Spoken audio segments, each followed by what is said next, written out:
మహాపరిశుద్ధుడు వందనాలు.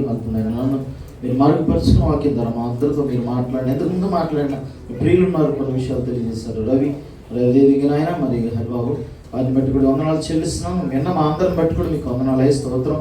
మా హృదయంలో ప్రతి వాక్యం నాటబడాలి, ఈ వాక్యానుసారంగా జీవించాలంటే ఇక్కడ మా అందరికీ దయచేయాలి.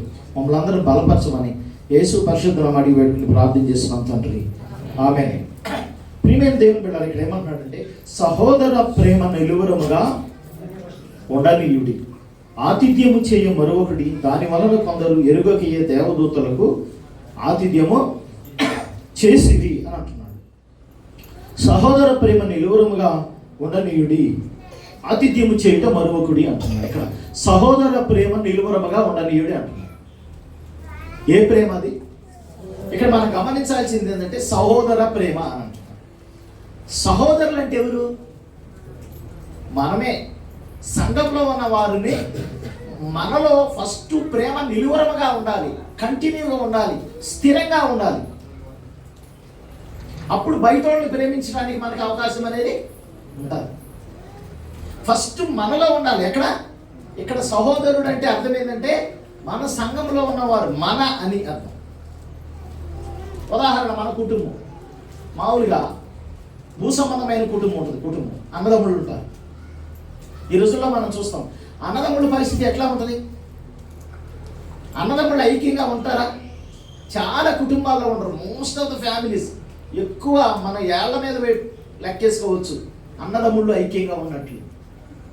కానీ అన్నదమ్ముళ్ళు ఐక్యంగా అంటే వాళ్ళు కొట్టుకాన్ని తిట్టుకొని ఐక్యంగా పనిచేసి ఐక్యంగా డబ్బులు దగ్గర తీసుకొచ్చి వేసిన వాళ్ళు కుటుంబాలు, సేవ్ చేసిన వాళ్ళు కుటుంబాలు చూసి మా గ్రామం చాలా పూరెస్ట్ ఆఫ్ పూర్ విలేజ్, చాలా మా విలేజ్ అయితే 4-5 ఫ్యామిలీస్ ఉన్నాయి. 4-5 అన్నదమ్ముళ్ళు, 4-3 అట్లా అన్నదమ్ముళ్ళు. వాళ్ళ ముగ్గురు కలిసి ఒక చోట వేసేవాడు తీసుకొచ్చి తల్లిదండ్రులు అట్లా నడిపించారు. వాళ్ళు తర్వాత అంటే నేను మామూలు మీకు అర్థం కావట్లేదు, వాళ్ళు తర్వాత భూములు కొన్నారు, స్థలాలు కొన్నారు చాలా. అయితే 4-5 అన్నదమ్ములు ఉన్నారు, ఐక్యత లేదు, కానీ దరిద్రులుగా ఉండిపోయారు. ఒక్కడు కూడా సరిగా లేడు. ఎందుకంటే ఆ ఐక్యత వలన వాళ్ళు ఏం చేశారు, ఇప్పుడు వాళ్ళందరూ ఎవరెవరైతే ఐక్యంగా ఉన్నారో వాళ్ళ కుటుంబాలు మా గ్రామంలో బెస్ట్ వన్స్గా ఉన్నారు ఆస్తిలో. కానీ వాళ్ళకంటే ఎక్కువ అన్నదమ్ములు ఉన్నారు. యూనిటీ లేని వాళ్ళు ఎట్లా ఉన్నారు తెలుసా? ఎట్లా ఉన్నారంటే దరిద్రులుగా ఉన్నారు. ఎవరికి వాడే దరిద్రత. ఎందుకు చెప్తానంటే మీకు అర్థం కావడానికి ఈ విషయం చెప్పాను.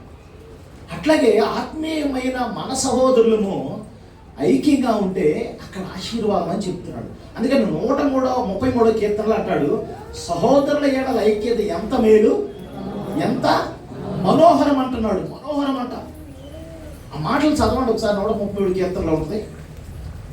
సహోదరులు ఐక్యత కలిగి నివసించుట ఎంత మేలు, ఎంత మనోహరం. అది తల మీద పోయబడి అహరోను గడ్డము మీదుగా కారి అతని అంగీల అంచు వరకు దిగజారిన పరిమళ తైలము వలె నుండును. సియోను కొండల మీదకి దిగివచ్చి హెర్మోను మంచు వలె నుండును.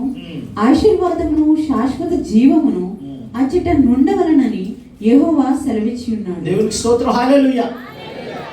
సహోదరులు ఐక్యంగా ఉంటే అక్కడ ఏముండాలంటున్నాడు? ఆయన పెట్టాడు. ఏంటది? ఆశీర్వాదం. ఏమొస్తుందండి? First blessing. అందరూ ఐక్యంగా ఉంటే ఏమొస్తుంది? ఇప్పుడు మనం సహోదరులు అందరూ ఐక్యంగా ఉన్నాం, ఏమొస్తుంది అక్కడ? ఆశీర్వాదం ఉండదు. ఆశీర్వాదం ఎందుకు రాదు? దేవుడు నియమించాడు అక్కడ ఆశీర్వాదం ఉండమని చెప్పాడు అంతే. ఇక్కడ ఏముంది? ఇంకా నిత్య జీవం. ఏంటది? మనం అందరం కలిసి పరలోకానికి వెళ్తాం, దాంట్లో డౌటే లేదు. ఎప్పుడు? ఐక్యంగా ఉన్నప్పుడు. మనమే ఐక్యంగా ఉండకపోవడం వల్ల ఏమవుతుందంటే మనం అన్ని సమస్యలు గురవుతాం. ఐక్యంగా కూడి, అందుకని ప్రభువు ఒక మాట చెప్తారు, ఎక్కడ 2-3 కూడి నా నామమున ప్రార్థన చేస్తారో వారి మధ్య నేను ఉంటాను అన్నాడు. అంతేకాదు, వారు నా నామములో ఏది అడిగితే అది ఇస్తాను అన్నాడు.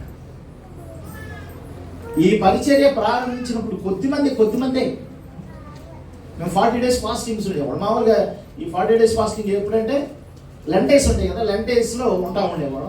అప్పుడు పగలు పెట్టేవాడు, ప్రతిరోజు పగలు కూడా పెట్టేవాడు, నైట్ కూడా పెట్టేవాడు. పగలు 4-5 వచ్చేవాడు అంతే. కానీ ఈ 4-5 చేసిన ప్రార్థనలే చాలా ఆశీర్వాదం కలిగింది. ఎందుకు చెప్తున్నానంటే ఐక్యంగా కూడి ప్రార్థన చేసినప్పుడు దేవుని సన్నిధి అక్కడ ఉంటారు. దేవుని సన్నిధి. అందుకనే ఒక కుటుంబం ఐక్యంగా కూడి ప్రార్థన చేసి ఆ కుటుంబం ఆశీర్వదించబడతారు. ఐక్యంగా ఉండాలి. అందుకే భార్య భర్తలు పిల్లలు అందరు కలిసి కూర్చొని ఐక్యంగా ప్రార్థన చేస్తే అక్కడ దేవుని సన్నిధి ఉంటుంది.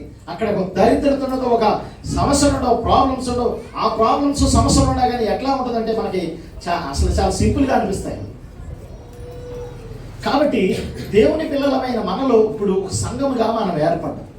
ఎందుకంటే అనేక సంఘాల్లో ఐక్యత లేదు నేటి దినాల్లో. చెప్పాలంటే తెలుసా? ఎందుకంటే ఐక్యత ఎందుకు లేదు అంటే ఈగోస్. ఉదాహరణ, ఒక సంఘము ఎదుగుతూ ఉంది. ఎప్పుడో నుంచి మోస్ట్ సీనియర్స్ ఉన్నారు, చాలా సంవత్సరాల నుంచి సంఘానికి వస్తూ ఉన్నారు. రీసెంట్గా వస్తూ ఉన్నారు. వాళ్ళు టాలెంట్స్ ఉపయోగించుకుంటున్నారు. రీసెంట్గా వచ్చిన వాళ్ళు బాగా దేవుళ్ళు ఎదుగుతున్నారు, బలంగా సంఘానికి బాగా తోడ్పడుతున్నారు అనుకో. అప్పుడు పెద్దవాళ్ళు ఎప్పటి నుంచో ఉండేవాళ్ళు ఏం చేస్తారంటే, అబ్బో ఈడేదో పెద్ద చేస్తున్నాడు నాయన, ఏదో ఈడే పెద్ద భక్తుడిలే, ఈడే పెద్ద ఇది అన్నట్టు వాళ్ళలో ఒక రకమైనటువంటి ఫీలింగ్ వచ్చేస్తుంది. మాకు చెప్పకుండా చేస్తున్నారే, మాతో మాట్లాడకుండా చేస్తున్నారు అనేది. అంటే కొన్ని జస్ట్ చాలా సింపుల్ థింగ్స్ ఇవన్నీ కూడా. వీటికి ఏమవుతుందంటే కొంచెం పెద్దోళ్ళు చిన్నోళ్ళు లేకపోతే సీనియర్స్ జూనియర్స్ అనే ఒక భేదం వచ్చేస్తారు. దానివల్ల ఏమవుతుందంటే ఐక్యత దెబ్బతీస్తుంది. పెద్దోళ్ళు ఏం చేయాలి, సీనియర్స్ అనేవాళ్ళు ఏం చేయాలి, వచ్చిన వాళ్ళని చక్కగా ప్రోత్సాహం చేయాలి. వాళ్ళకున్న టాలెంట్స్ని వృద్ధి చేయలేరు. పలానా పిల్లడు, పలానా అమ్మాయి మంచిగా పాడుతుంది, పలానా అమ్మాయి చక్కగా వాక్యం చెప్పు, పలానా అమ్మాయి చక్కగా పాట పాడుతుంది, లేకపోతే పరిచయం చేస్తున్నారు, వాళ్ళకి ప్రోత్సాహం చేయాలి. వెరీ గుడ్, మేము చేయలేకపోతున్నాం, మీరు చేస్తున్నారు, వెరీ గుడ్ అని వాళ్ళని ప్రోత్సాహం చేయాలి. దాంట్లో ఐక్యత కనిపిస్తుంది. అందరు కలిసి ఒక పని, దేవుని పని చేయాలనేది దేవుడి ఉద్దేశం. ఎందుకంటే సంఘ క్షేమం జరగాలి. దేవుడి ఉద్దేశం ఏంటండి? సంఘము క్షేమంగా ఉండాలి. ఆయన చేసిన వాటిని, కొదువైన వాటిని నేను చేస్తున్నాను. నేను భక్తుడైన పౌలు అంటాడు. ఆ కొదువైనది ఉంది. ఏది? సంఘాన్ని చేర్చాలి, నూతనాత్మలు తీసుకురావాలి. సంఘంలో అనేక మందిని తీసుకురావాలి. వారందరిని తీసుకురావాలంటే మనమందరం కలిసి పని చేయాలి. ఉదాహరణ, సంఘ కాపరి నేనున్నాను, నాకు మీ ప్రోత్సాహం ఎంత అయినా అవసరమైంది. మనం అందరం కలిస్తే నాకు ఒక టాలెంట్ ఉంది, మీకు ఒక టాలెంట్ ఉంది, మీకు ఒక టాలెంట్ ఉంది, మీకున్న టాలెంట్స్ నాకు లేకపోవచ్చు. అంటే తలాంతులు, ఒక్కొక్కడికి ఒక్కొక్క తలాంతులు, అందరికీ అన్ని తలాంతులు ఉండకపోవచ్చు కదా. కాబట్టి మనము సహోదరులు ఎప్పుడైతే మనము సహోదర ప్రేమ కలిగి ఉంటామో అప్పుడు దేవుని ఆశీర్వాదం. బైబిల్లో ఉంటుంది. యోహాను రాసిన పత్రికలో చెప్తున్నాడు. యోహాను రాసిన పత్రికలో 3వ అధ్యాయము 12వ వచనంలో మాట్లాడుతుంది. చూడండి, 1వ యోహాను పత్రిక 3వ అధ్యాయం 12. మనము కయ్యూని వంటి వారమే ఉండరాదు. వాడు దుష్టుని సంబంధి సహోదరిని చంపెను. వాడు అతనిని ఎందుకు చంపెను? తన క్రియలు చెడ్డవి, తన సహోదరుని క్రియలు నీతి గలవినై ఉన్నాయి కనుకనే కదా అంటున్నాడు. అందరూ జాగ్రత్త. దేవుని స్తోత్రం, హల్లెలూయా. చాలా సమయం సింపుల్గా మీకు 11:30 పంపించేస్తున్నాయి. కాఫీ నెంబర్ ఉంది, డోంట్ వరీ. 11:30 ముగించబడుతుంది కాబట్టి మీరు చాలా జాగ్రత్తగా వాక్యాన్ని విందాం. మీ పనులన్నీ పక్కన పెట్టి వచ్చేసేసారు కదా. వాక్యం విందాం. వాక్యం చాలా విలువైనది. వాక్యం మనం విన్నప్పుడు ఏంటంటే ఆ వాక్యం మన హృదయంలో ఫలింపు అవుతుంది. ఫలింపు అయినప్పుడు మనం 30 అంతలకు 60 100 అంతలకు ఫలిస్తాం. అంతేగాని ఫలింపు లేనటువంటి వాటిగా మనం ఉండొద్దు. యేసుప్రభువు విత్తనాలు విత్తినప్పుడు ఉపమానం చెప్పాడు కదా, తోవ పక్కన పట్టి దుష్టుడు ఎత్తుకుపోయాడని. అంటే వాక్యం విత్తనం అంటే కదా. మరి రాత్రి నేల పడ్డ ఏమో అది ఎదగలేకపోయిందని, నీరు లేనందున, లోపల ఏరు ఏరుకి లోపలికి వెళ్ళకపోవడం వల్ల మట్టి లేదన్న, ముళ్ళ పొదల్లో పడ్డాయి కొన్ని విత్తనాలని. తర్వాత ఈ 3 ఎదగలేదంట, ఈ 3 అభివృద్ధి కాలేదంట. కానీ ఏది అభివృద్ధి అయింది? మంచి నేల విత్తబడిన విత్తనము ఫలించింది. అంటే మన హృదయం అనేది ఓపెన్ చేయాలి. వాక్యం వినేటప్పుడు ఏం చేయాలి? హృదయాన్ని తెరిచినప్పుడు, వాక్యం వెళ్ళినప్పుడు తన ఇంట సంఘం కట్టబడ్డది. మన హృదయాన్ని తెరవాలి, ఏదో వచ్చి కూర్చుని వెళ్తాం కాదండి. కాబట్టి ఇక్కడ ఏమంటున్నాడంటే, కయ్యూనంట వాడు ఏం చేశాడు? దుష్టుని సంబంధి అంట. ఎవరంట? కయ్యూని. ఇక్కడ పరిస్థితి ఏందో తెలుసా? ఫస్ట్ ఆదాముకి 2 కొడుకులు పుట్టారు. ఆదాముకి 2 పిల్లలు పుట్టారు. వాళ్ళు పెద్దవాడు కయ్యూను. మీకు అర్థం ఏదో చెప్తాను. చిన్నవాడు హేబేలు. క్రియలు అంటే ఏంటంటే, హేబేలేమో శ్రేష్టమైన బలి అర్పించాడు దేవుడికి. అంటే దేవుడు అంటే ఇష్టం హేబేల్కి. కయ్యూనేమో శ్రేష్టమైన బలి అర్పించలే, ఇచ్చాడు. తన వ్యవసాయ పంటలు దేవుడికి ఇచ్చాడు. కానీ దేవుడి మీద అంత ఆసక్తిగా ఇవ్వాలి. ఏదో ఇవ్వాలి కదా, ఇచ్చాను అన్నట్టుగా ఇచ్చాడు. కానీ ఈయన శ్రేష్టమైన బలి అర్పించినని ఉంటుంది. మంచి శ్రేష్టమైన తీసుకొచ్చి ఇచ్చాడు. అంటే అర్థమైంది, వీళ్ళిద్దరు అన్నదమ్ములలో ఈయన శ్రేష్టమైన బలి అర్పించాడు, దేవుడికి ఇష్టడుగా ఉన్నాడు హేబేలు. కయ్యూను దేవుడికి ఇష్టడుగా లేదు, దేవుడికి ఇష్టడుగా లేడు. అప్పుడు దేవుడు ఏం చేశాడంటే ఆ హేబేలుని అర్పణను అంగీకరించాడు. హేబేలు ఒక గొర్రెపొట్టేలు తీసుకొచ్చి సమర్పించాడు దేవుడికి. దేవుడు యాక్సెప్ట్ చేశాడు హేబేలు యొక్క బలిని. కయ్యూను తన పండిన పంటల వ్యవసాయ పంటలో తీసుకొచ్చాడు దేవుడికి. కానీ దేవుడు అంగీకరించలేదు.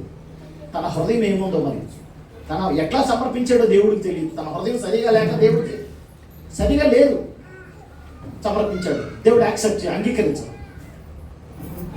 అప్పుడు కయ్యూనికి దుష్టుడు దూరాడు. ఎందుకు? వాడి బలి, వాడి ప్రార్థన దేవుడే అన్నాడు. నా మొర దేవుడేం లేదు, నన్ను పట్టించుకోలేదని. దేవుడిని చేయడానికి దేవుడిని ఏం చేయలేడు కదా. పక్కన ఉన్న తన సొంత తమ్ముడి మీద ఈర్ష్యపడ్డాడు. ఎందుకని? సొంత తమ్ముడు ఆ క్రియ మంచి క్రియ అయింది, ఈయన చేసిన క్రియ ఏంటి? చెడ్డ క్రియ, దేవుడికి ఇష్టంగా లేదు. ఈర్ష్యపడి కదా. మనలో కూడా చాలా మందిలో ఉంటారు కదా ఇదే స్వభావం ఉంటారు. అందుకని రోమీయులకు రాసిన పత్రిక భక్తుడైన పౌలు అంటాడు, నీకంటే నీ సహోదరుడు గనుడని నువ్వు ఎంచాలంటాడు. ఏమంటాడు? మన సహోదరుల్లో నీతి క్రియలు మంచిగా ఉన్నాయి అనుకో, వాడిని ప్రోత్సాహం చేయాలి. అరే వెరీ గుడ్, నాకంటే నువ్వే నీతిమంతుడురా, నాకంటే నువ్వు గొప్పోడురా, నాకంటే నువ్వు బెస్ట్ వన్ రా అని మనం పొగడాలి. మనం గుర్తించాలి వాడి నీతిని, వాడి యథార్థతను గుర్తించాలి. అబ్బా నువ్వే నీతిమంతుడువా, నువ్వే పెద్ద భక్తుడువా అని వాడి మీద మనము ఏమంటాం? అక్కసు వెళ్ళగొక్కకూడదు. అక్కసు అంటే ఈర్ష్య కదా. సో సేమ్ ఇట్లాగే జరిగింది. కయ్యూను ఈర్ష్యపడ్డాడు తమ్ముడి మీద. కోపం వచ్చేసింది. కోపం ఈర్ష్య ఎంత దాకా తీసుకెళ్ళింది? ఒంటరిగా తీసుకెళ్ళాడు. ఒక రాయి పెట్టి ఎత్తేసి తమ్ముడిని చంపేశాడు. చూడండి ఎంత సొంత కాదు. ఇద్దరు పుట్టి అన్నదమ్ములు ఎట్లా ఉండాలండి? అప్పుడు ఎవరున్నారు భూమి మీద? ఫస్ట్ ఆడే కదా. వాళ్ళిద్దరు ఎంత హైకింగ్ ఉండాలి? తమ్ముడు చంపేసుకున్నాడు. తన రక్తం భూమి మీద ఒలికింది. అది నీతిమంతుని రక్తం. ప్రియమైన దేవుని బిడ్డారా, ఆయన ఏం చేశాడు? తన క్రియలు చెడ్డవి, తన సహోదరుని క్రియలు నీతి గలవై ఉండేను గనకనే కదా అంటున్నాడు. సో కాబట్టి మనం చర్చిలో కొంతమంది యాక్టివ్గా ఉంటారు, వారిని ప్రోత్సాహం చేయాలి మనం. అంతేగాని వారిని బట్టి మనం ఈర్ష్యపడకూడదు. ఒకవేళ యాక్టివ్గా ఉండే వాళ్ళు సేవకులు ప్రోత్సాహం చేస్తారు, వాళ్ళని పొగడొచ్చు ఒక్కోసారి. మేబీ వాళ్ళు పొగుడుతున్నారని మనం బాధపడకూడదు. ఉదాహరణగా మన సంఘమే కాదు, సార్వత్రిక సంఘంలో ఇలాంటి సమస్యలే ఉన్నాయి. సార్వత్రిక సంఘం అంటే ప్రపంచంలో ఉన్న ప్రతి సంఘంలో సమస్యలు ఇవే. అసలు సంఘం కరెక్ట్గా ఉండటం లేదు. సంఘంలో ఉన్న సహోదరుల మధ్య ఐక్యత ఉండటం లేదు. ఒకవేళ అంటే మన సంఘమే కాదు, వేరే సంఘం ఎక్కడైనా సరే ఒక సహోదరుని ఎవరైనా మనం ప్రోత్సాహం చేసింది, ఇక్కడ సేవకుడు కానీ సేవకురాలు ప్రోత్సాహం చేసి అమ్మాయి బాగా చేసింది, మంచిగా చేసింది అన్నాను, మిగిలిన సహోదరులు వాటిని డైజెస్ట్ చేసుకోగలుగుతారా? చేసుకోలేము. ఎందుకని? మనం దేవుని మనసు లేకపోవడం. దేవుని మనసు ఉంటే నాకంటే నా సహోదరుడే గొప్పవాడని చెప్తాం. మనం పోయి పలానా అమ్మాయి గురించి ఇట్లా చెప్పామనుకో, అవునండి నిజమే, ఆ అమ్మాయి బాగా పరిచయం చేస్తుంది మంచిగా అని అనగలిగితే దేవునికి స్తోత్రం. వాళ్ళంత గొప్పవాళ్ళు లేరు. అబ్బా ఆ అమ్మాయి గురించి చాలా గొప్పగా పొగడవాకండి పాస్టర్ మా, వాళ్ళ గురించి నాకేందో తెలుసు, నాకు తెలుసు వాళ్ళ గురించి. మనం గొప్ప చెప్పుకోవడానికి మనం ప్రయత్నం చేస్తాం కదా. అది జరుగుతుంది. నిజం చాలా సింపుల్ థింగ్ అండి ఇది.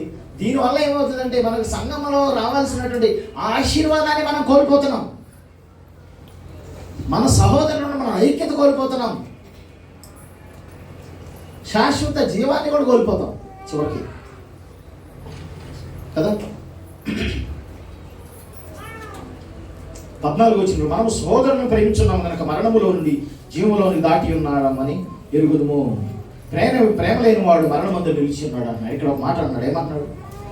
మనమంట మన సహోదరుని ప్రేమిస్తే మరణములో నుండి జీవంలోని దాటి అంటే ఇంకా మనకు నరకం ఉండదు. మన సహోదరుని ప్రేమిస్తే, మన సహోదరిని ప్రేమిస్తే. ఒకసారి దేవుని స్తోత్రం చెప్తాం అందరం. మనం చూడండి, ఒక్క ప్రేమ వలన ఎంత మన మీద ఇక మరణం ఉండదు.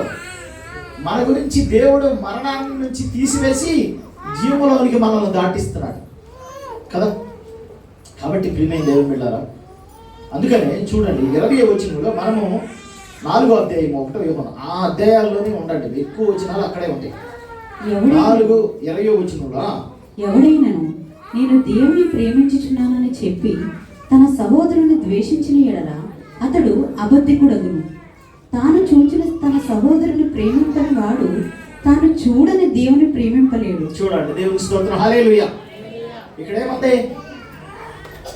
నేను దేవుడిని ప్రేమిస్తున్నాను, దేవుడిని ఆరాధిస్తున్నాను, దేవుడికి చాలా ఇస్తున్నాను, దేవుడికి అది చేస్తున్నాను, ఇది చేస్తున్నాను అని అంటారు.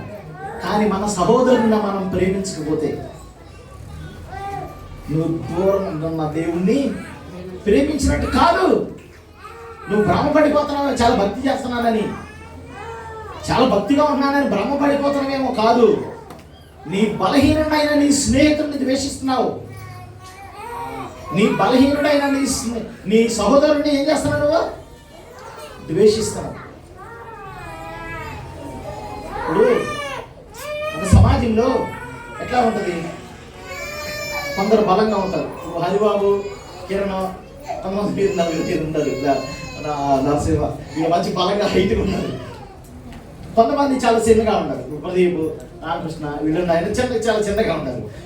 అందరూ ఒకే బలంగా ఉంటారు మన సంఘంలో. ఉన్నారండి అట్లా? అందరూ ఉండరు కదా, ఉండరు. అట్లాగే సంఘంలో కూడా కొంతమంది ఆత్మీయంగా బలహీనంగా ఉండొచ్చు, కొంతమంది ఆత్మీయంగా బలంగా ఉండొచ్చు. ఈ బలహీనులైన వారిని బలవంతులుగా చేయడానికి బలమైన ఆత్మీయులు ప్రయత్నం చేయాలి. ఆ బలహీనుడైన సహోదరుని మనం పట్టించుకోకపోతే వాడు ఇంకా బలహీనుడైపోతాడు, ఇంకా ఆత్మీయంగా బలహీనమైపోతే ఇంకా లోకంలో కూడా వెళ్ళిపోతారు. నెక్స్ట్ ఇక చర్చికి కూడా రాకుండా మానేస్తారు అసలు అలాంటి వాళ్ళు. ఎందుకని? వాళ్ళని ప్రోత్సాహం చేయాలి మనం. ఇప్పుడు మీరు ఒక మంచి పని చేస్తున్నారు ఏంటి? బుధవారం, శనివారం చక్కగా కూడుకుంటున్నారు మీ అందరూ యూత్ చక్కగా. వీళ్ళని మరి హరిబాబు, మన శివకుమార్ లీడ్ చేస్తున్నారు చక్కగా. ఎందుకు? బలహీనమైన వారిని వాక్యంతో బలపరచడం. ఆ ప్రోత్సాహం నేను కూడా ఇస్తున్నాను. ఎందుకంటే నాకు చాలా సంతోషం. నేను చేయవలసిన పని వారు పంచుకొని చేస్తున్నారు. దేవునికి స్తోత్రం, హల్లెలూయా. ఇంకా మనోళ్ళు ఇంకా చాలా మంది వాక్యం ఎదిగిన వాళ్ళు ఉన్నారు. వాళ్ళు చెప్తారు, వాళ్ళు కూడా చెప్పాలి, వాళ్ళు కూడా బలపరచాలి. స్త్రీలలో కూడా మీరు కూడా బలహీనమైన వారిని బలపరచడానికి ప్రయత్నం చేయాలి. సో ఆత్మీయంగా కావచ్చు, కొన్నిసార్లు మనం ఆర్థికంగా బలహీనమైన వారు ఉంటారు. అందుకే అప్పుడు ఆది సంఘంలో జరిగిన పరిస్థితి ఏంటో తెలుసా? అందుకే వారు ఏం చేసేవాడు అంటే వారు చరాస్థిర ఆస్తులు అమ్మేశారు. చరాస్తులు అంటే ఏంటి? చరాస్తులు అంటే డబ్బు, అవి అలాంటివి చరా. స్థిర అంటే ఇళ్ళు, భూములు, వీటిని స్థిరాస్తులు అంటారు కదా. వీటిని మొత్తం అమ్మేశారంట. అమ్మేసి అపోస్తుల పాదాల దగ్గర పెట్టారంట.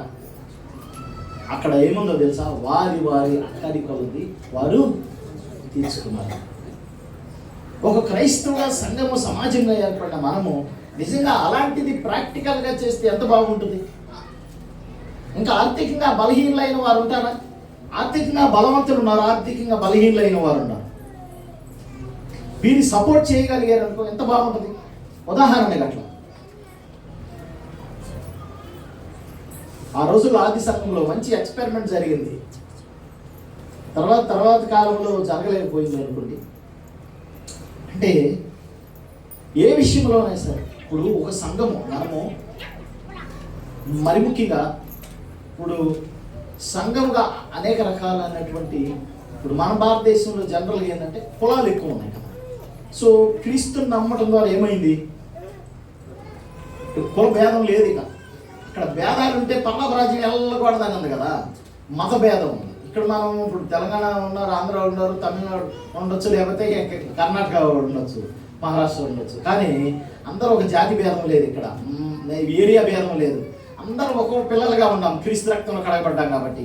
ఒక కులకు సంబంధించి లేదు, అందరూ క్రీస్తు రక్తంలో పిల్లలుగా ఉన్నాం కాబట్టి అందరూ కలిసి, అందుకని మనం అందరూ కలిసి భోజనం చేస్తూ ఉంటాం అప్పుడప్పుడు. అందరం కలిసి ప్రభు రొట్టె, ప్రభు అది బల్ల అంటే ఏంటి? క్రీస్తు రక్తంలో అందరం ప్రభు పిల్లలం కాబట్టి దాన్ని బట్టి మనలో ఆ భేదము, అంటే ఆ భేదం ఉండకూడదు అనమాట, కుల భేదం. కొంతమంది కుల సంఘాల్లో కూడా భేదాలు ఉంటాయండి. చాలా దుఃఖపడాల్సిన విషయం ఏంటంటే ఫలానా సంఘాలని ఫలానా కులానికి చెందినవి, ఫలానా సంఘాలు ఫలానా కులానికి చెందినవి, ఇట్లా ఉన్నాయి. మరి ఎట్లా పరలోక రాజ్యం వెళ్ళగలుగుతామా? మనం ఇక్కడ ఆరాధన జరుగుతున్నాం కానీ పరలోక రాజ్యం వెళ్ళగలుగుతున్నామా? ఇంకా చాలా ఉన్నాయి. ఇప్పుడు మనలో ఇప్పుడు పెళ్ళప్పుడు నిజమైన క్రైస్తవుడు మరణం అప్పుడు తెలుస్తుందట. పెళ్ళప్పుడు ఏంటంట, మనం అలాంటి కులం అబ్బాయినే చేసుకుంటాం, అలాంటి కులం అమ్మాయినే కావాలా. మళ్ళీ కులాలు చూస్తున్నాం మళ్ళీ క్రైస్తవుల్లో కూడా. మరి ఏది సహోదర ప్రేమ? సహోదరుడు అంటే ఇక ఆ ప్రేమే కదా. అది ఎక్కడ ఉంది చెప్పండి? మనం ఎక్కడ రూపుమాపగలుగుతున్నాం? ఇక కులం అనే మాట ఎత్తకూడదు. నువ్వు ఒక్కసారి క్రైస్తవుడు అయిన తర్వాత చాలా మంది సేవకులు, గొప్ప పెద్ద సేవకులు కూడా మరి కులాన్ని యాడ్ చేసుకుంటున్నారు, మళ్ళీ కులంతో మాట్లాడుతున్నారు. కులం మా పలానా కులానికి సంబంధించిన వాళ్ళు సాక్ష్యం మళ్ళా అవసరం లేదు అసలు, తెలుసా? నేను విమర్శించట్లేదండి, కాబట్టి చెప్తున్నాను. కాబట్టి జరిగేటటువంటి విషయాలు. కాబట్టి మనం ఆ రీతిగా ఉండకుండా మన సహోదరుని మనం ప్రేమిస్తే, దగ్గరున్న వాళ్ళని, ముందు సహోదరులు అంటే మనము ఇక్కడ దేవుని పిల్లలు. అందుకని గలతీ రాసిన పత్రికలో ఏం చెప్తున్నాడంటే, గలతీలో ఏదైనా ఫస్ట్ మేలు చేయాలంటే ఎవరు చేయమన్నాడు? ఫస్ట్ సహోదరుల ఇంటికి చేరిన వారికి, విశ్వాస గృహమునకు చేరిన వారికి మేలు చేయమంటాడు. అక్కడ చూడండి, ఫస్ట్ మనం ముందు పరిపుష్టిగా ఉంటే సంతోషం కదా. 10వ వచనం చూడండి, 6వ అధ్యాయం 10వ వచనం. అందరి ఏళ్ళను అందరికి మేలు చేయాలి. అక్కడ ఒక మాట అన్నాడు, విశేషముగా అన్నాడు. ఏమంటాడండి అక్కడ? విశేషముగా అన్నాడు. విశేషం అంటే ఏంటి? ప్రాముఖ్యంగా అసలు ఎవరు చేయాలి? విశ్వాస గృహమును మన విశ్వాసులకు మనం బలం తెచ్చుకోవాలి. మన విశ్వాసులు ఎవడైనా ఇప్పుడు మనకి ఈ కంప్లైంట్స్ రాకూడదు. మళ్ళీ ఎప్పుడైనా సరే ఎవరైనా అనారోగ్యం ఉంటే వాళ్ళ దగ్గరికి వెళ్ళి మనం పోయి విజిట్ చేసి వాళ్ళకి, ఇప్పుడు నేను ఉదాహరణ చెప్తున్నాను నేను. ఇప్పుడు ఒక వ్యక్తికి బాగా అనారోగ్యంలో బాధపడుతున్నాడు అండి, వాళ్ళకి 20,000 కావాలి, 30,000 కావచ్చు హాస్పిటల్లో. అదే మనం 30 మంది సహోదరులు 30 మంది 30,000 వేస్తే ఇచ్చామనుకో, అతనికి ఎంత మేలు అవుతుంది, చాలా ఈజీగా బయటపడతారు. అదే ఒక్కడే బలహీనుడిగా ఉంటున్నాడంటే కష్టం అవుతుంది. మనం పండగలు అప్పుడు వేసుకుంటాం 2,000 3,000. పండగలు అప్పుడే కాదు, ఎవడన్నా సమస్యలో ఉన్నప్పుడు కూడా మనం ఏం చేయాలి? పార్టిసిపేట్ చేయాలి. నా దగ్గర రాలేదు, నన్ను ఎవరు పరామర్శించలేనది చాలా బాధ. మనం అట్లా తెచ్చుకోకూడదు. మన సహోదరులు మనం అలాంటిది ఉండకూడదు. చాలా వెరీ సింపుల్ థింగ్. కాబట్టి ప్రియమైన దేవుని బిడ్డలారా, మనం ఏం చేస్తున్నాం, మనం ఎట్లా నడుస్తున్నాం, వాక్యానుసారంగా జీవిస్తున్నామా లేదని మనం చూసుకోవాలి. అందుకని మనం యూనిటీగా ఉంటే ఖచ్చితంగా మన యూనిటీని చూసి అనేక మంది అన్యులు ఖచ్చితంగా రక్షణలోకి వస్తారు. మనం ఒకే ఫ్లాట్లో ఉంటాం, ఒక్కోసారి ఒకే ఇంట్లో. అదే ఫ్లాట్లో 3 విశ్వాసులు ఉంటారు, 3 అవిశ్వాసులు ఉంటారు. మీరు చాలా జాగ్రత్తగా వినాలి ఈ విషయం, చాలా జాగ్రత్తగా వినాలి ఈ విషయం ఏంటో తెలుసా? మనం అక్కడ యూనిటీగా ఉన్నాం. మన సహోదరు పోయి ఏది దేవుని నామం ఉంటారు కదా, వాళ్ళ దగ్గరికి వెళ్ళి ఈమెయిల్స్ ఆడేది చెప్తారు. దానికి ఆయన పోయి ఈమెయిల్స్ ఆడేది చెప్తారు. ఇది ఎంతవరకు సమంజసం చెప్పండి? ఒకే ఫ్లాట్లో మనం ఉన్న 3 ఐక్యంగా ఉండాలి. 3 చక్కగా ప్రార్థన చేసుకుంటే మన ఐక్యత చూసి వాళ్ళు ఖచ్చితంగా రక్షణలోకి వస్తారా రా? చెప్పండి, మీరు వస్తారా రా? మరి మన మీద మనం బుర్ర జరగవద్దు. ఆఫ్కోర్స్ బలహీనుడు కావచ్చు అని, ఆయన బలహీనుడు కావచ్చు. నువ్వు పోయి బలపరచు వాక్యంతో, అది హెల్పింగ్గా ఉండు. మనం ఐక్యంగా ఉంటే చూసిన బయట వారు అన్యులు వారు కూడా రక్షణలోకి వస్తారు, వారు కూడా దేవుణ్ణి తెలుసుకుంటారు. అరే వాళ్ళు చూడు ఎంత ఐక్యంగా ఉంటారు, దేవుని ప్రేమ అట్లా ఉంటుందండి వాళ్ళ మధ్యన, దేవుని దయ అట్లా ఉంటుంది అంటే ఎంత సహాయం చేసుకుంటారు, ఎంత హెల్పింగ్గా ఉంటారు. ఒకడు ఏదైనా కష్టం వస్తే ఖచ్చితంగా ఊరుకోరు. 3 ఫ్యామిలీలు వెళ్ళిపోతారు, అబ్బా ఎంత యూనిటీ ఉంది వాళ్ళలో అనుకోవాలి. అంతే కదండి. ఆ యూనిటీ వల్ల ఎంత ఆశీర్వాదం తెలుసా? దేవుడు మెచ్చుతాడు ఆ యూనిటీ. ఫస్ట్ కొత్తలో అక్కడ పెట్టినప్పుడు తెలిసి ఏరియా వైజ్గా ప్రేస్ పెట్టేవాడు. మీకు చాలా మందికి తెలుసు, ఫస్ట్ తెలియదు చాలా మందికి. మనం ఈ కిరణ్ లేకపోతే సుధాకర్ అప్పుడు అక్కడ ఉన్నప్పుడు అందరు యూనిటీ. ఇప్పుడు ఒక్కొక్క ఏరియాలో ఒక ఏరియాలో 3 ఫ్యామిలీ ఉన్నారు. ఆ 3 ఫ్యామిలీ కలిసి రోజుకు గంట ప్రార్థన చేయమని చెప్పేవాడు. అప్పుడు ఫ్యామిలీ ప్రేయర్స్ అట్లా ఏరియా వైజ్గా జరిగాయి. ఇప్పుడు లేవులే, జరుగుతూ ఉండే. అప్పుడు ఒక క్రమం ఒక సంవత్సరం దాకా జరిపించేవాళ్ళు. తర్వాత వాళ్ళు అంటే కొన్ని చిన్న సమస్యలు వచ్చినాయి.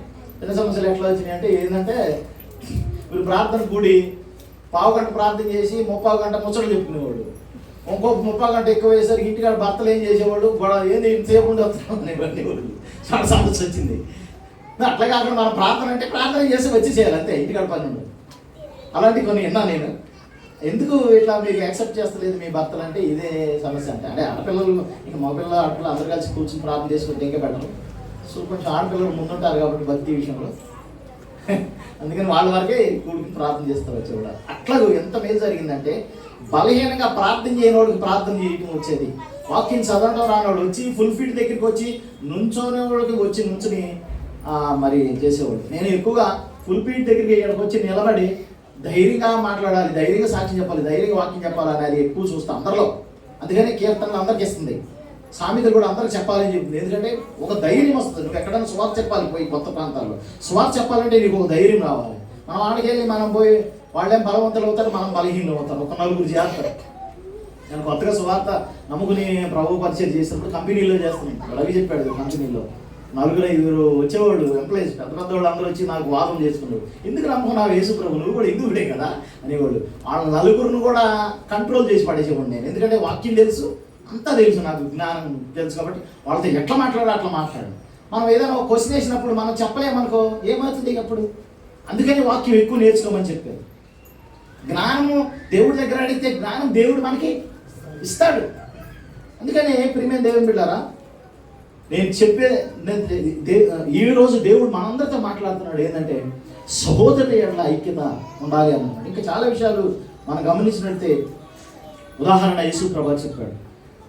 ఏమన్నాడంటే, మీ సహోదరుడు, ఇప్పుడు మనం ఒక వ్యక్తికి దగ్గర నుంచి ఎక్స్పెక్ట్ చేస్తాం సంథింగ్. ఇప్పుడు ఉదాహరణ జయపాల్ ఉన్నాడు, జయపాల్ దగ్గర జయపాల్ నాకు అది ఇస్తే బాగుంటుందేమని నేను అనుకుంటా. జయపాల్ దగ్గర నుంచి దానికి ముందే నేనేం చేయాలి, ఆయనకి అది చేయాలి. మీకు అర్థమవుతుందా? మీకు అర్థమయ్యే భాషలో చెప్పాలంటే ఒక 10,000 రూపాయలు ఆయన దగ్గర నుంచి నేను ఎక్స్పెక్ట్ చేస్తున్నాను అనుకోండి. ఉదాహరణ మీకు అర్థం కాదు. నేను ముందే ఆయనకి ఏం చేయాలి, నేను ఎక్స్పెక్ట్ చేస్తాను, నేను చేయాలి ఆయనకి. ఫస్ట్ మనం ఎక్స్పెక్ట్ చేసేది వాళ్ళ దగ్గర నుంచి కోరుకునే కంటే మనం వారికే చెయ్యాలి. అది యేసు ప్రభు చెప్పింది. నువ్వు ఇచ్చేవాడికి ఇస్తే అదేం ప్రేమ, అది అందరిలో ఉండదు అంటాడు. నువ్వు ప్రేమించేవాడిని నువ్వు ప్రేమిస్తే అదే ప్రేమ, అది అందరిలో అన్నిలో కూడా ఉంటుంది అంటున్నాడు యేసు ప్రభు. కానీ నువ్వు ఎవడైతే నిన్ను ప్రేమించాడో వాడిని నువ్వు ప్రేమించాలి. ఎవడైతే బలహీనుడై ఉన్నాడో నీకు ఇవ్వలేడు బయట. అందుకనే అడుక్కునే వాళ్ళు ఉంటారు, చాలా మంది బలహీనులు ఉంటారు, వాళ్ళకి ఇచ్చేస్తాం. మనకి తెల్లారేది మనం ఎక్స్పెక్ట్ చేస్తాం. నెల తర్వాత పోయి వసూలు చేసుకుంటాం వాడి దగ్గరికి వెళ్ళి. రేపు మనం ఒక 50 రూపాయలు ఇచ్చాను కదా నాకు ఇవ్వంటామా అడుక్కునే వాడి దగ్గరికి వెళ్ళి. అందులో ఎందుకని వాళ్ళు బలహీనుడు, ఇవ్వలేడని తెలుసు. అదే సూత్రాన్ని మనము బలహీనులైన వారి దగ్గర నుంచి మనం ఎక్స్పెక్ట్ చేయకూడదు.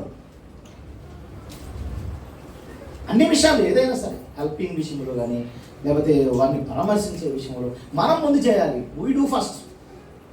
అందుకని ఇదే అధ్యాయంలో ఉంటుంది, యేసు ప్రభువే మొట్టమొదట మనం ప్రేమించాడంట. మనం కదా ఆయన ప్రేమించింది. ఎవరు ప్రేమించాడండి? ఏడన్నారు మీరు? ఎవరు ప్రేమించారు? యేసయ్య మనల్ని మొట్టమొదటి ప్రేమించాడు, మన కోసం ప్రాణం పెట్టాడు. అదే అధ్యాయంలో ఉంది కదా, 15వ వచనం. తన సహోదరుని ద్వేషించుకున్న నరహంతకుడు ఏ నరహంతకుని యందు నిత్యజీవం ఉండదని మీరు ఎరుగుదురు. అసలు ఇంకో మాట ఉంది చూడండి, తన సహోదరుని కానీ సహోదరుని ఎవరైనా ద్వేషిస్తే ఏపో వేసిపోయలేదు, ఎందుకు కాదు, నీతో మాట్లాడుకో, నీ దగ్గర రానుకో అని నువ్వు ఎప్పుడైతే ద్వేషిస్తావో నువ్వు నరహంతకుడు అంటున్నాడు దేవుడు. ఇక్కడ ఏమంటున్నాడండి? తన సహోదరుని ద్వేషించేవాడు ఎవడంట? నరహంతకుడు అంటున్నాడు. ఎన్ని మాటలు చూడండి ఇక్కడ. చూడండి, ఆయన మన నిమిత్తము తన ప్రాణం పెట్టింది కనుక దీనివల్ల ప్రేమ ఏంటిదని తెలుసుకుంటున్నాము. మనము కూడా సహోదరుల నిమిత్తం మన ప్రాణములను పెట్టబద్దులమయ్యాము అన్నాడు. ఏంటంట? మన సహోదరుల నిమిత్తం మనము ప్రాణం పెట్టాలంట. నేను ముగించబోతున్నాను. ఎవరి నిమిత్తం అండి?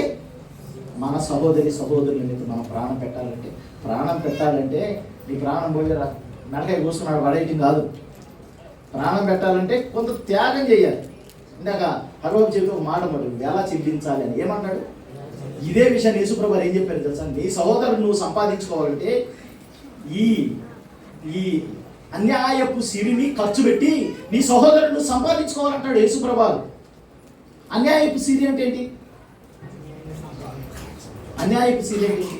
ఇది అన్యాయపు సిరే మంచి సిరే చెప్పండి. మన దగ్గర ఉన్నది డబ్బు ఇదైనా ఈ కొట్లాడ పెడుతుంది, ప్రాణాలు తీసేస్తుంది. ఈ ధనం తెలుసా మీకు? ఈ ధనం ఎలాంటిదంటే మంచిదే ఉపయోగపడుతుంది, కానీ అదే సమయంలో మన ప్రాణాలు కూడా. అందుకని పౌలు తిమోతికి రాస్తూ 6వ అధ్యాయంలో అంటాడు, ఇదంట కొంతమంది ఆ ధనం వల్ల ఒకడొకడు పొడుచుకుని చచ్చిపోయారంట. అంటే అలాంటి ధనాన్ని వెచ్చించి నీ సహోదరుడు నువ్వు సంపాదించుకో. నువ్వు హెల్ప్ చేయి, కష్టాల్లో ఉన్నప్పుడు హెల్ప్ చేయి. ఎప్పుడు మర్చిపోలేదు, నా కష్టమేలో నాకు సహాయం చేశాడని ఒక కృతజ్ఞతా భావం ఉంటుంది తనకి. అలాంటి అందరూ చెయ్యాలి, అందరూ నేర్చుకోవాలి. ఒకడో ఇద్దరు కాదు, మనలో కొంతమంది ఉన్నాం. కొంతమంది దీన్ని ప్రాక్టీస్ చేస్తున్నారు. మిగిలిన వాళ్ళందరూ ప్రాక్టీస్ చేయాలనేదే ఈ వాక్యం సారాంశం. మిగిలిన వాళ్ళు అందరూ ప్రాక్టీస్ చేస్తే ఎంత బాగుంటుంది. సంఘం విషయంలో కూడా, సంఘం సపోర్ట్ చేసే విషయంలో కొద్దిమందే ముందుకు వస్తున్నారు. మిగిలిన వాళ్ళందరూ ముందుకు వస్తే ఎంత బాగుంటుంది, పరిచయం ఇంకా ముందుకెళ్తారు. అట్లాగే ప్రతి విషయంలో కూడా మనం అందరం కలిసి ఐక్యంగా ముందుకు కొనసాగినప్పుడు దేవుడు గొప్ప కార్యాలు చేస్తాడు. అంతే కదా. 16 వచ్చించాడు. ఓకే, 17 వచ్చించాడు. మీరు మూసేస్తున్నారా, అవి క్లోజ్ చేస్తున్నారా? చదువమ్మా. ఈ లోకపు జీవనోపాధి గలవాడే ఉండి తన సహోదరుడికి లేమ కలుగుట చూచియు అతని ఎడల ఎంత మాత్రమును కనికరము చూపకమానేందు దేవుని ప్రేమ ఎలాగు నిలుచును? చిన్నపిల్లలారా, మాటతోనూ నాలుగుతోనూ కాక క్రియతోనూ సత్యముతోని ప్రేమింతము. చూడండి, చిన్నపిల్లల మాటతోనూ నాలుగుతో కాక క్రియతో సత్యముతోనూ ప్రేమింతము అని అన్నాడు. ఇక్కడ ఏమన్నది? మనం మాటలు చెప్తాం, బాధ ఉందా, ఆ బాధ ఉందా, ఓకే పర్వాలేదు, నీకు మంచి చేస్తాడు ఎప్పుడు దేవుడు అని ప్రార్థన చేసి పంపించేసేస్తాం. అది కాదు. ఫస్ట్ రెస్పాండ్ కావాలి. అతనికి ఏదైనా సమస్య వచ్చినప్పుడు నీ చాదనైనంతలో నువ్వు హెల్ప్ చేయతాం. మాట నాలుగు కాదు, క్రియతో సత్యముతో ప్రేమించాలి. క్రియ లేని విశ్వాసం మృతం అంటున్నాడు భక్తుడని యాకోబు. అక్కడ సింపుల్గా ఏం చెప్పాడంటే శరీర సంబంధమైన వాటి గురించే మాట్లాడుతున్నాడు యాకోబులో ఏమన్నాడు? శరీర సంబంధమైన వాటి గురించే మాట్లాడుతూ అంటున్నాడు కదా అక్కడ. ఒకసారి యాకోబు రాసిన పత్రికలు చూడండి, 2వ అధ్యాయము 14 చదవండి. ఫాస్ట్ క్రియలు లేనప్పుడు ఎవడైనను, అది కాదు 14 వచ్చింది కదా. ఓకే చదవమ్మా. అదే ఓకే. నా సహోదరులారా, క్రియలు లేనప్పుడు ఎవడైనను తనకు విశ్వాసము కలదని చెప్పినడలా ఏమి ప్రయోజనము? అట్టి విశ్వాసము రక్షింపగలదా? సహోదరి అయినను దిగంబరులే ఆనాటికి భోజనం లేక ఉన్నప్పుడు మీరు ఎవడైనను శరీరమునకు కావలసిన వాటికి ఇయ్యక సమాధానముగా వెళ్ళుడి, చలి కాచుకొనుడి, తృప్తి పొందడని చెప్పినడలా ఏమి ప్రయోజనం అంటున్నాడు. ఎవడైనా నువ్వు శరీరమునకు కావాల్సిన వాటిని ఇయ్యక, అంటే శరీరానికి కావాల్సిన అవసరాలు ఉంటాయి కొన్ని, కూడు కూడా బట్ట ఉంటాయి కదా, బేసిక్ థింగ్స్ అంటే వీటికి కదా. వీటికి శరీరం కావాల్సింది కొన్ని, వీటిలో మనం హెల్ప్ చేసామనుకో అప్పుడు ఏమవుతారు? వాళ్ళు హ్యాపీ అవుతారు. అదే కాకుండా పో సమాధానం పో, దేవుడు నీకు సహాయం చేస్తాడంటే అర్థమవుతుంది మీకు?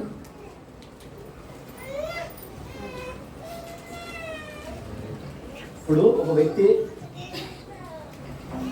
మన చర్చికి వస్తున్నాం, ఉదాహరణ ఒక వ్యక్తి అక్కడ పడిపోయాడు, బైక్ మీద నుంచి కింద పడ్డాడు. ఫస్ట్ ఏం చేయాలి? అట్లా చూసుకుంటా నాకెందుకు లేని వెళ్ళిపోవాలి, అంతే కదా. ఏం చేయాలి? లేపాలి.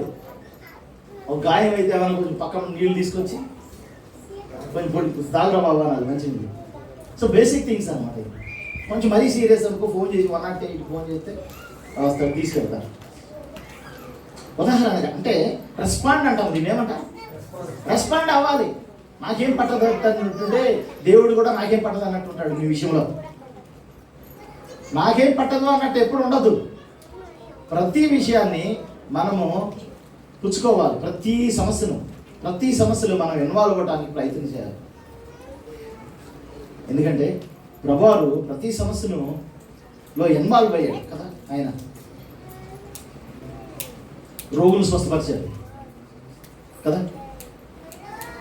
పాము స్త్రీని చంపడానికి వెళ్తే ఆమెకి ఏం తీర్చాడు ప్రభువారు చెప్పండి. ధర్మశాస్త్రం ఏంటి చెబుతుంది?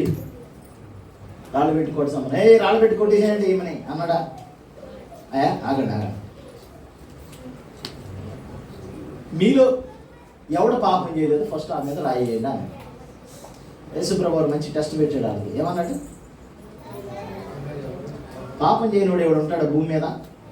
చిన్నప్పుడు ఇంకా దాన్ని ఏదో ఒక రకంగా చేసే ఉంటాడా? కాబట్టి ఇంకా అందరూ చిన్నపిల్లలకి పెద్దవాళ్ళ వరకు రాళ్ళు పడేసి వెళ్ళిపోయారంట. ప్రభు అమ్మ నేను ఎవరు ఏం చేయలేదని. లేదు ప్రభు, నేను కూడా ఏం చేయను. మరలా ఆ పాపం చేయకుండా నువ్వు జాగ్రత్తగా ఉండని ఆమెను పంపించేశారంట. ఆయన మనసు చూడండి. అంటే ఆయన పాప క్షమాపణ ప్రకటించాడు ఈ ప్రపంచానికి. కాబట్టి మనం కూడా మన సహోదరుని క్షమించాలి. వారు ఒక మంచి దారిని తీసుకురారు. అట్లనే పాపం చేసుకుంటే ఎంత క్షమించమని చెప్పలేదు. క్షమించాలి. అదే సమయంలో వాడికి నీతిని బోధించాలి. దానివల్ల వచ్చే నష్టాన్ని ప్రకటించాలి. కాబట్టి ప్రియమైన దేవుడు కదా. కాబట్టి మనం ఏం చేయాలి? మన సహోదరులు మనం ప్రేమింప బద్ధాలి. ఒక సంఘంలో అవైలాంటి కొన్ని సమస్యలు వచ్చినా వాటిని మనము అందరం కలిసి కూర్చుని సామరస్యంగా విడిపించుకుని అందరూ ఐక్యంగా ముందుకి కొనసాగాలి. ఎప్పుడైతే మనం సంఘం అందరూ ఐక్యంగా ఉంటామో అప్పుడు దేవుడు ఆశీర్వాదం మాత్రమే. ఐక్యంగా ప్రార్థన చేస్తామో దేవుడు ఆ ప్రార్థన. ఐక్యంగా మనం అందరం కలిసి ఎవరికైనా ఆర్థిక సమస్య ఉంది హెల్ప్ చేస్తామో, లేకపోతే అనారోగ్యంగా ఉన్నాడు వాళ్ళని విజిట్ చేస్తామో, లేకపోతే సమస్యలో ఉన్నాడు కష్టాల్లో ఉన్నాడు వాళ్ళు పోయి పట్టించుకుంటామో, అది గొప్పగా అవుతుంది. మీరు రెస్పాండ్ అవ్వండి, పని తేలిపోతుంది. మీరేం చేస్తారు? చాలాసార్లు ఫాస్ట్ గారు పలానా ఆయన బాగాలేదు, మీరు వెళ్ళలేదా? మీరు వెళ్ళలేదు, నువ్వు వెళ్ళలేదా? ఫస్ట్ ఎవరు వెళ్ళాలి? ఫస్ట్ ఎవరికి తెలుసు? నీకు తెలుసు. నువ్వు తెలిసిన ఏం చేయాలి? నువ్వు వెళ్ళి నీ శాతానికి పోయి సహాయం చేసిరా. అబ్బా పాస్ట్ గారు వచ్చారంటే పాస్ట్ గారు రావాలంటే పాస్ట్ గారు ఒక్కడే ఉంది. పాస్ట్ గారు చేయాల్సిన పని నువ్వు టేకింగ్ షేర్ చేసుకో. అది ఇప్పుడు అందరు కలిసి పని చేసినప్పుడు అది ఆశీర్వాదంగా ఉంటుంది. పాస్ట్ గారే వెళ్ళి చేయాలని లేదు. నువ్వేం చేస్తున్నావు? నీ సహోదరుడు కదా. మీరు ఒకరికొకరి గురించి ప్రార్థన చేసుకోండి, ఒకరి కష్టాలు ఒకరు పాలుభావిస్తారు కండి అని ఎందుకు చెప్పాడు? మనందరం సంఘం అంటే ఒకరికొకరు ఐక్యంగా ఉండి ముందుకు కొనసాగాలి. ఇది చాలా పెద్ద సబ్జెక్టు, చాలా చెప్పాలంటే చాలా విషయాలు ఉన్నాయి. ఇంకా మనకు సమయం లేదు. దేవుడి కొద్ది మాటలు దీవించింది కాక ఆమె ప్రార్థన చేసుకున్నాం. మహాపరిశుద్ధురాలు వాక్య మార్గాలు ఫలించాడు చూపించాడు. మా ఉదయాన్ని తాకండి. అవునయ్యా, సంఘాల్లో నీటి సంఘాల్లో సహోదర ప్రేమ కొదువైనది నాయన. ఒకరి పట్ల ఒకరు ద్వేషం, ఒకరి పట్ల ఒకరు అసూయ, వ్యతిరేకతలు కలిగి ఉన్నాం. కాబట్టి క్షమించండి. మా సంఘంలో ప్రభా గ్రేస్ చర్చిలో అలాంటి అసూయ లేకపోతే అలాంటి ద్వేషం లేకుండా అందరూ ఐక్యంగా ఉండాలని ప్రార్థన చేస్తున్నాం. అంతేకాదు సార్వత్రిక సంఘంలో ఉన్న ప్రతి సహోదరులు ఐక్యంగా ఉండాలి నాయన. నీ సహోదరు నిమిత్తం ప్రాణం పెట్టబద్దుడు ఉన్నామని మీరు చెప్పారు నాయన. అనగా మేము ప్రాణం పెట్టేదంటే త్యాగం చేయాలి మా సహోదరుడి కోసం. కాబట్టి మా సహోదరుని మరి బలపరచాల్సిన అవసరం ఉంది. వాడు ఎలాంటి బలహీనతలో ఉన్న అతన్ని ఆయనకు బలహీనుల్ని దుర్బలులైన భరించబద్దులై ఉన్నామని బైబిల్ చెప్తుంది. కాబట్టి నాయన ఇదిగో నాయన మీరు అందరికి ఉపకారి నాయన. చెడ్డవారి ఎడల కూడా మరి ఉపకారం చేస్తున్నారు. ఎందుకంటే సూర్యుని ఉదయింపజేస్తున్నారు, వర్షాన్ని కురిపిస్తున్నారు, నీతిమంతుల మీద అనీతిమంతుల మీద కూడా చేస్తున్నారు. కాబట్టి మేము మీ పిల్లలమైన మేము నాయన ఒకవేళ యథార్థత లేని వాడినైనా మేము ప్రేమించి వాడిని మంచి దారిలో తీసుకురావడానికి ప్రయత్నం చేయాలి. మా సహోదరుడు బలహీనుడైతే వాడిని బలపరచడానికి మేము ప్రయత్నం చేయాలి. అంటే ఐక్యతను, అంటే సహోదర ప్రేమ మాలో దయచేయాలి. ఆ రీతికి మా సహోదరుని మేము ప్రేమించినప్పుడే మిమ్మల్ని ప్రేమించినట్టు ప్రభువా, అప్పుడే మాకు నిత్య జీవం, అప్పుడే మాకు మరణం నుండి తప్పించబడతాం. అట్టి కృప ఆంధ్రప్రదేశ్ దీవించమని యేసు పరిశుద్ధ ప్రార్థన చేస్తున్నాం తండ్రి. ఆమేన్.